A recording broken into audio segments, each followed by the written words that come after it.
Hello everyone, welcome back to my channel. আজকে আমি তোমাদের সাথে শেয়ার করব আমার সিজার বেবি হয়েছে, তো সেই ওটি এক্সপিরিয়েন্সটা কী ছিল আমার, এবং কবে আমি ভর্তি হয়েছিলাম আর কবে আমার ডেলিভারি হয়েছিল, আর আমার ওটির ভেতরে এক্সপিরিয়েন্স কীরকম ছিল।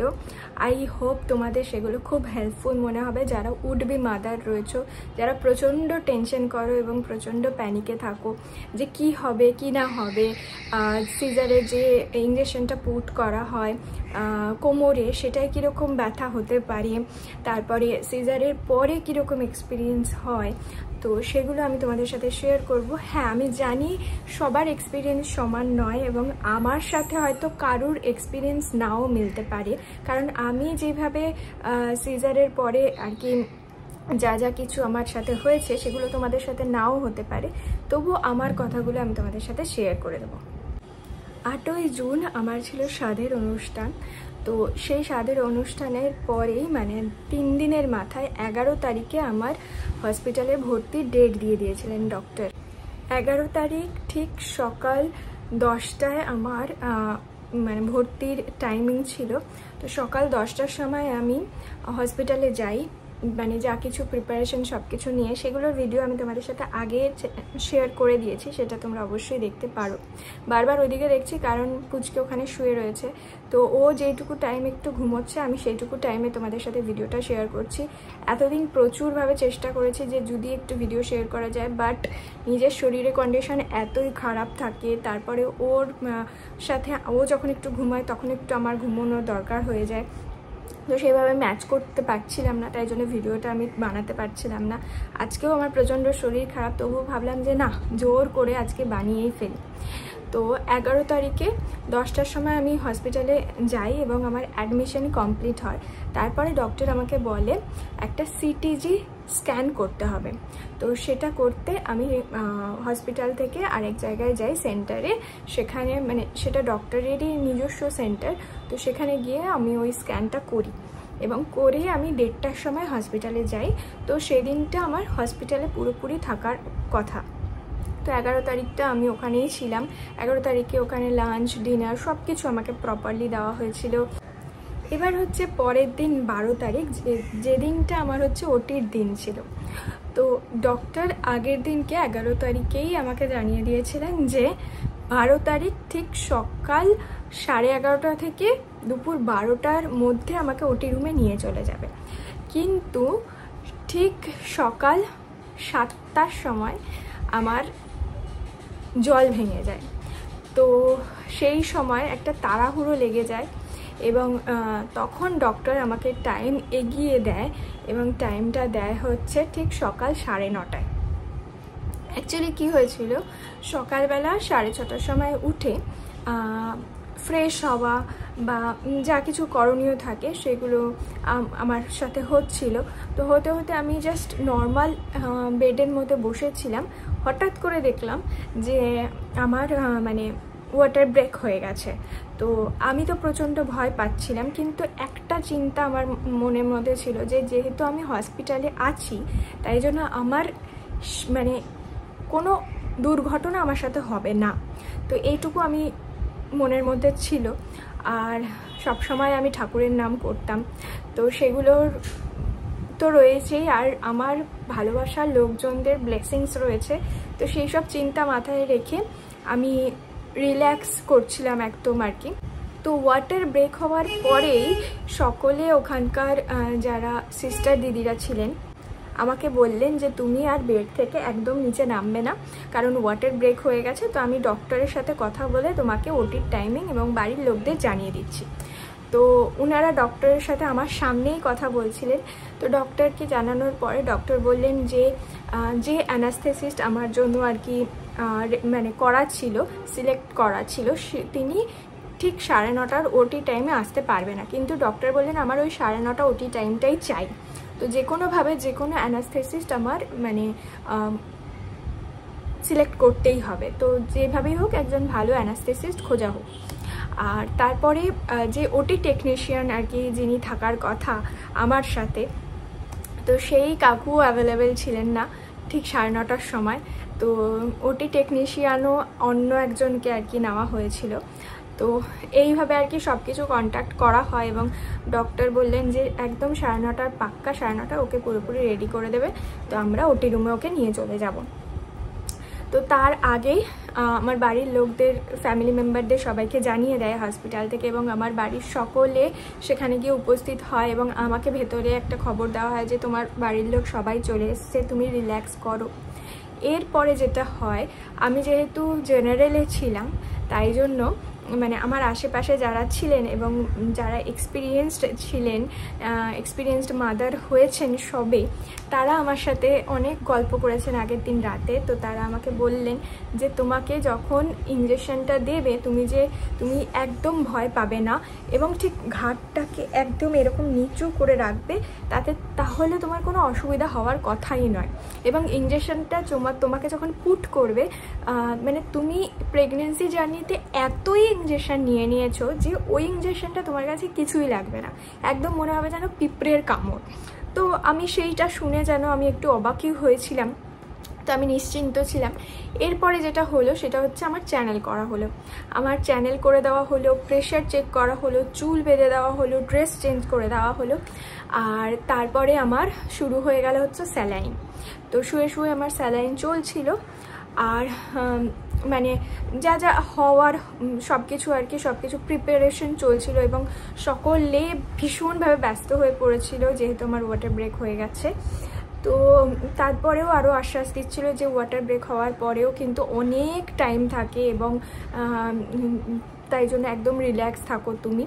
এরপরে আমার যেটা হলো সেটা হচ্ছে একটা অ্যালার্জি টেস্ট হলো, এই ঠিক হাতের এই জায়গাটা থেকে এরকম গোল করে অ্যালার্জি টেস্ট হলো। সেটাই একটু ব্যথা লাগে, একটু বেশি ব্যথাটা লাগে। তো অ্যালার্জি টেস্টটা হওয়ার পরে আমাকে বললো কি দেখো কিছুক্ষণ যে ওই জায়গাটায় যে আমরা অ্যালার্জি টেস্টটা করেছি সেটায় তোমার কোনো রিয়াকশান হচ্ছে কিনা, বা কোনো জায়গায় চুল করছে কিনা, বা কোনো রকমভাবে কোনো কিছু ডিস্টারবেন্স আসছে কিনা। তো আমি অনেকক্ষণ ধরে লক্ষ্য করলাম কিন্তু আমার সেটা এলো না।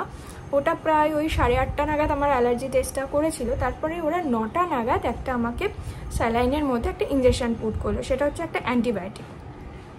তো অ্যান্টিবায়োটিকটা দেওয়ার পরেই আমার হঠাৎ করে বমি চলে এলো। তো আমি জানি না ওটা কেন, কিসের জন্য ওই রিয়াকশানটা হলো। তো বমি চলে আসে, আমাকে সঙ্গে সঙ্গে মাথা উঁচু করে দিল এবং বললো যে করে একদম নিঃশ্বাসটা নিতে থাকো আর মুখে জল নিয়ে কুলকুচি করে ফেলে দাও। তো ওটা করার পরে না আমার বমি ভাবটা হট করে আবার কমে গেল, মানে জাস্ট উইদিন আ সেকেন্ড এই রিয়াকশানটা আমার হলো। তারপরে আমি দেখলাম আমার অ্যান্টিবায়োটিকটা দেওয়ার পরে আমার পুরো শরীরে লাল লাল এরকম অ্যালার্জি হয়ে গেল, মানে পুরো গলা, মুখ, এইসব জায়গা, পেট, হাত, পিঠ, পা সব জায়গা চুল করছে, মানে রীতিমতন পাগল পাগল অবস্থা লাগছে।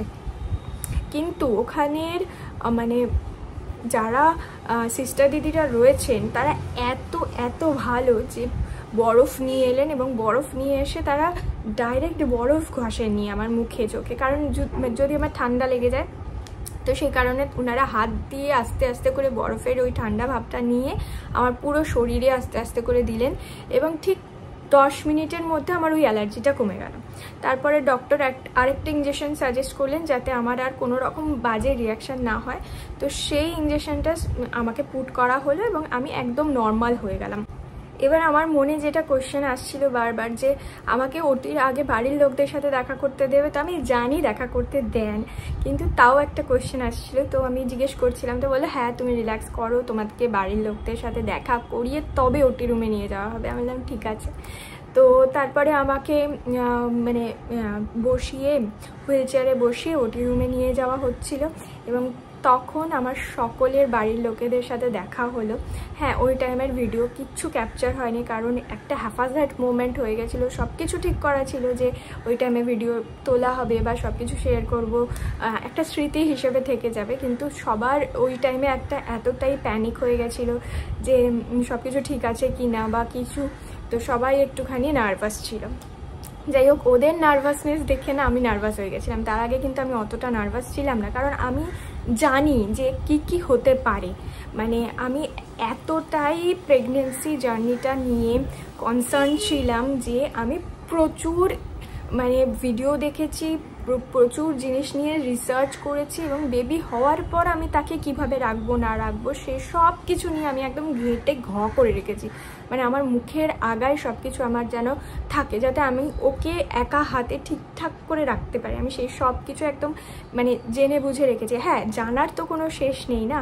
হ্যাঁ, এখনও আমি প্রচুর জিনিস জানছি, কারণ ওকে হাতে পাওয়ার পর যে এক্সপিরিয়েন্সটা হচ্ছে সেটা তো একদমই আলাদা না, সেটা একদম প্র্যাকটিক্যাল। আমি যেটা জেনে রেখেছি সেটা থিওরিটিক্যাল, আর যেগুলো এখন হচ্ছে সেটা প্র্যাকটিক্যাল। তো সেই সব জানতেই যেন আমি মানে মাতৃত্ববোধটাকে অনুভব করছি। যাই হোক, এখন মানে ওই সবার সাথে দেখা হওয়ার পর আমি দেখলাম যে আমার মায়েরা কাঁদছেন। তো তারপরে আমার হাজব্যান্ডকে সাথে দেখা করলাম, মা এসে আমাকে জড়িয়ে ধরলো একটু। তারপর লাস্টে আমি ওটি রুমে ঢুকে গেলাম। ওটি রুমে ঢুকতেই আমি যেটা প্রথমে দেখলাম যে ওটি রুমের ওপরে মা তারার ছবি লাগানো রয়েছে এবং ঠাকুরের ছবি লাগানো রয়েছে। আমি ঠাকুর নমস্কার করে ঢুকলাম। তো ঢোকার পরে আমাকে যেটা করা হলো সেটা হচ্ছে যে আমার ওটি রুমে বেড থাকে, একদম সরু মানে উঁচু একটা বেড। আমাকে বললো এর ওপরে উঠে বসো। এবার আমাকে ওর ওপরে উঠে বসিয়ে দেওয়া হলো। বসানোর পর বললো যে একটু বসো, এখন তোমার মানে অ্যানাস্থেসিয়াটা করা হবে, তো একদম টেনশন নেই, কোনো কিছু লাগবে না। তা আমি বললাম ঠিক আছে, কোনো অসুবিধা নেই।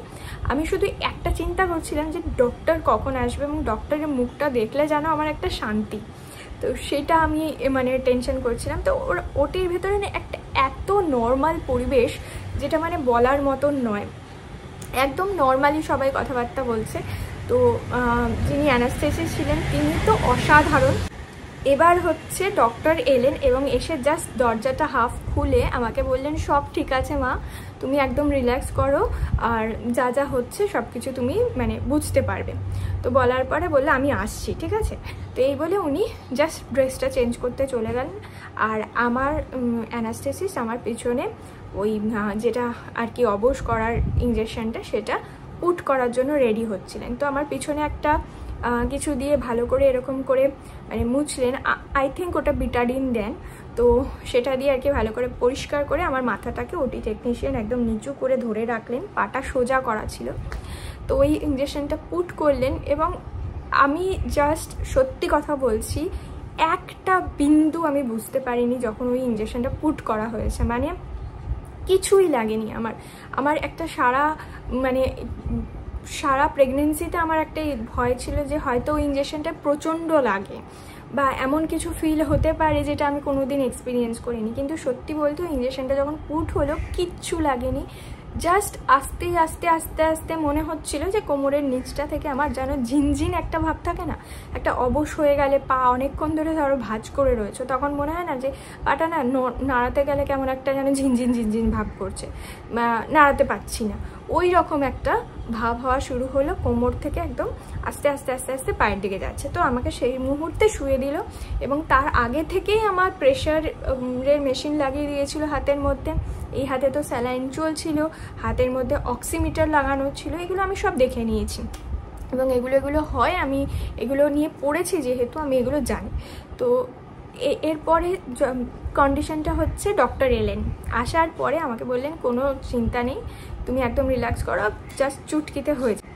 এবার হট করে আমার চোখটা ঢেকে দিলেন, বললেন তোমার চোখটা আমি ঢেকে দিচ্ছি। কিন্তু চোখটা ঢাকার পরেও একটা সাদা কি একটা দিয়ে দিয়েছিলেন, তারপরেও কিন্তু আমি মানে আবছা আবছা পুরোপুরি দেখতে পাচ্ছিলাম, মানে ডক্টরের ফেস দেখতে পাচ্ছি, আর যারা পাশাপাশি রয়েছে বুঝতে পারছি, সব কিছু আমার জ্ঞান রয়েছে, শুধু আমার পায়ের দিকটা। এবার আমার যেটা হচ্ছিল সেটা হচ্ছে একটা ভয় লাগছিল যে যেহেতু ঝিনঝিন ভাব হচ্ছে সেহেতু আমি ভাবছিলাম যে হয়তো পুরোপুরি অবশ হয়নি, এবং আমি না পায়ের বুড়ো আঙুলটা কন্টিনিউ নাড়াচ্ছিলাম। তো ডক্টর বললে তোমার মানে এটা নাড়িয়ে আমাদেরকে দেখানোর দরকার নেই যে তোমার মানে আছে, তুমি শুধু চেষ্টা করে দেখো যে পা দুটো ওপরে উঠতে পারছে কিনা, কারণ আমরা যখন এটা করব তোমার শুধু একটা সুরসুরি ভাব লাগবে, মানে তুমি বুঝতে পারবে যে আমরা এটা করছি না করছি, কিন্তু কোনো ব্যথা ফিল করবে না। বললাম ঠিক আছে। পাটা যখন তোলার চেষ্টা করলাম দেখলাম না, পা উঠছে না, এবং বলার সাথে সাথে আমি একটা কান্নার আওয়াজ পেয়ে গেলাম, মানে জাস্ট উইদিন আ সেকেন্ড, মানে ওই কথাগুলোর মধ্যেই কিন্তু পেট কাটা হয়ে গেছে, পেটের 7টা লেয়ার কাটা হয়ে গেছে এবং সেই ব্লাডগুলোকে সাকশন করা হয়ে গেছে, পরিষ্কার করে বেবিকে বার করা হয়ে গেছে, এবং বেবির ওই মানে বেবিকে ওই পিঠে মারা হয়ে গেছে, তার ফলে বেবির কান্নাটা বেরিয়ে গেছে। এবং সেই জিনিসগুলো আমার মাথায় না মানে পুরোপুরি এরকম করে ফ্ল্যাশের মতন এলো, এবং ওই কান্নাটা আসার পরে যেন একদম প্রাণ ফিরে পেলাম আমি। তো আমি জাস্ট তখন মুখে মুখে আওড়াচ্ছি যে আমার কি বেবি হয়েছে, আমার কি বেবি হয়েছে। তখন বললো কোনো টেনশন নেই, কেন টেনশন করছো, এক্ষুনি বেবির সব টেস্টগুলো করে নিয়ে এসে তোমাকে বেবি দেখানো হবে এবং বেবি কেমন আছে তোমাকে জানিয়ে দেওয়া হবে। আমি বললাম ঠিক আছে। তো এরপরে বেবি জাস্ট মানে 5 থেকে 7 মিনিটের মধ্যে বেরিয়ে গেছিলো, কিন্তু আমার সেলাইটা করতে প্রায় আধ ঘন্টা থেকে 45 মিনিট টাইম লেগেছিলো, যেহেতু 7টা লেয়ার কাটা থাকে না, তো খুব ধরে ধরে মাইনিউটলি পুরোপুরি সেলাইটা হয়েছিল এবং সেটা আমি পুরোপুরি বুঝেছি।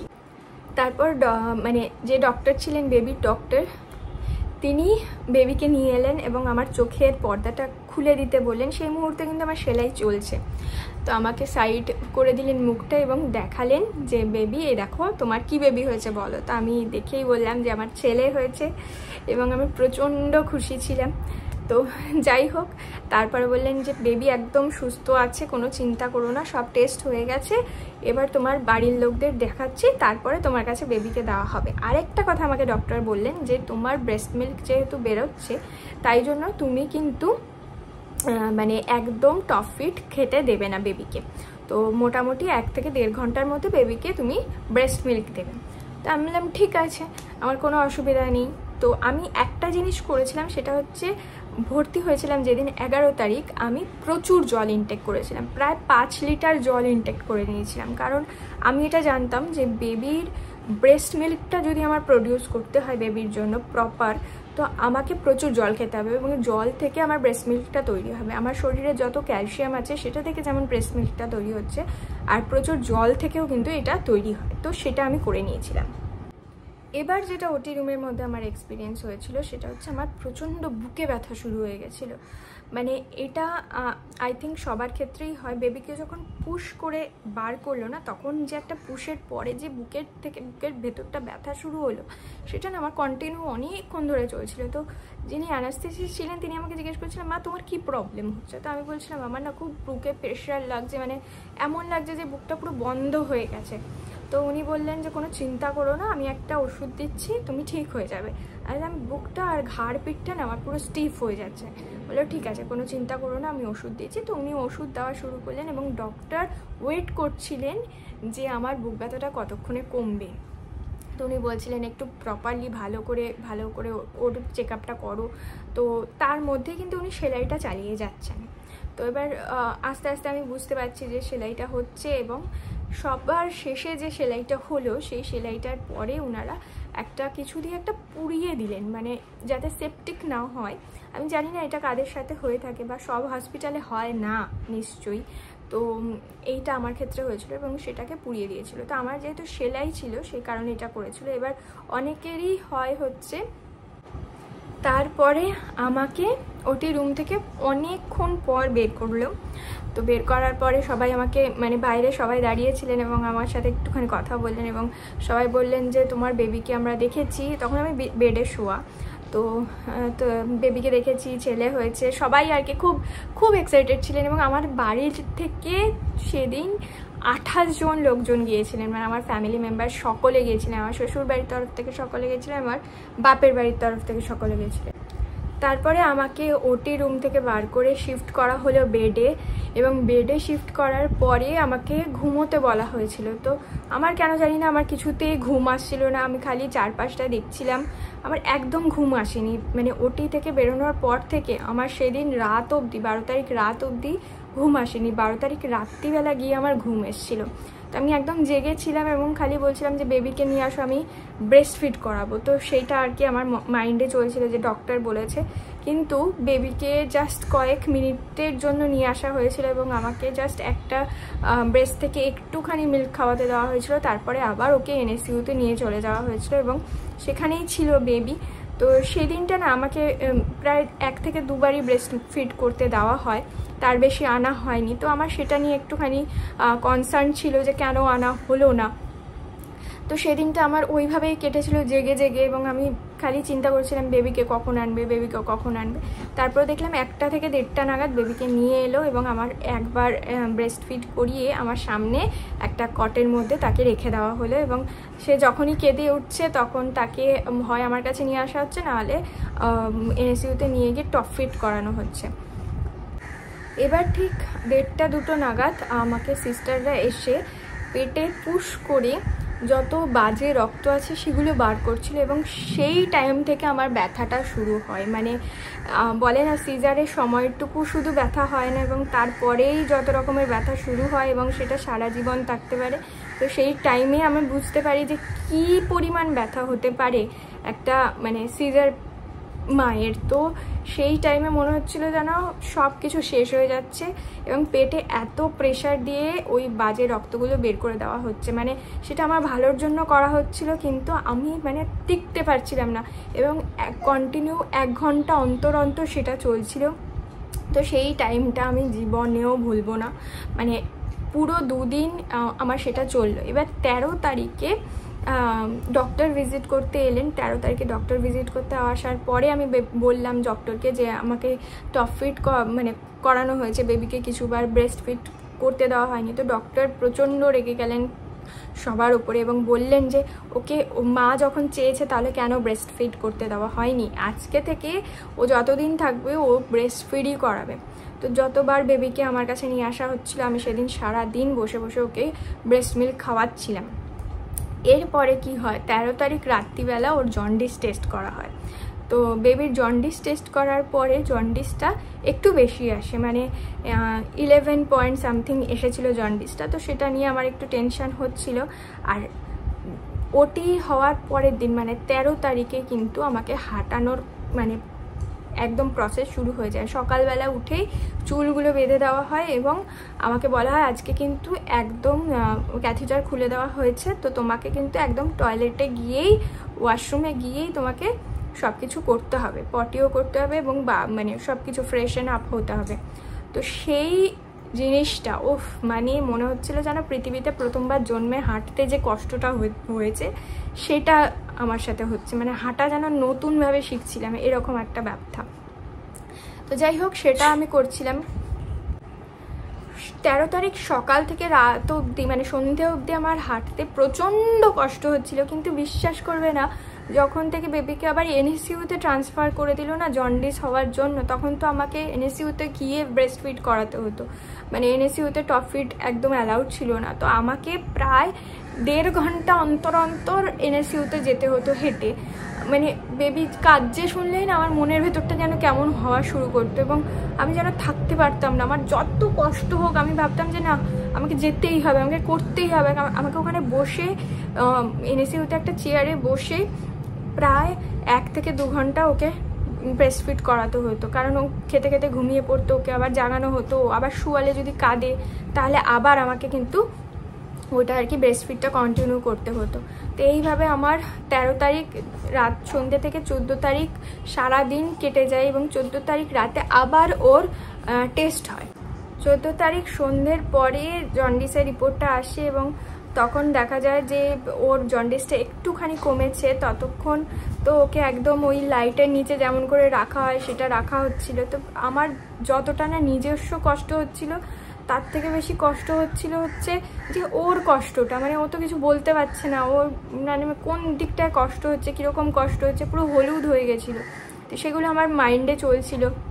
14 তারিখে যখন ওর আবার রিপোর্টটা আসে এবং বলে যে ওকে এবার তোমার কাছে রেখে দেওয়া হবে, মানে তোমার বেডের পাশেই শোয়ানো হবে, তো আমি যেন ভীষণ খুশি হয়ে যাই এবং সেদিনটা যেন মানে মনে হয় যেন সব কিছু ঠিকঠাক হতে শুরু করেছে আবার। তো বাড়ির লোকেরা প্রচুর কনসার্ন ছিল এবং ওটির দিন রাতটা পুরো বাড়ির লোক আমার নিচে আর কি জেগেছিল, আমার হাজব্যান্ড জেগেছিলেন। তো তারপরে মানে 14 তারিখে আমার কাছে বেবিকে দিয়ে দেওয়া হয় রাত্রিবেলাটা এবং সেই রাতটুকু বেবি আমার কাছে ছিল এবং তাকে যখন ইচ্ছে আমি ব্রেস্ট ফিড করাতে পারছিলাম।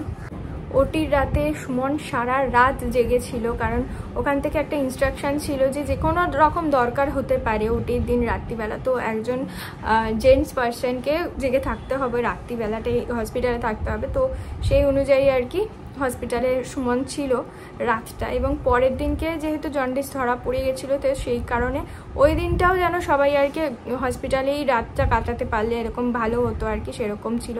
তো সবাই যেহেতু আমাদের হসপিটালটা বাড়ির খুব কাছে, তো খুব তাড়াতাড়ি যাতায়াত করা যেতে পারে, তো সেই কারণে আর কি সবাই একটুখানি মানে অ্যালার্ট ছিল এবং যাতায়াতটা বারবার হচ্ছিল, তো সে কারণে কোনো টেনশন ছিল না।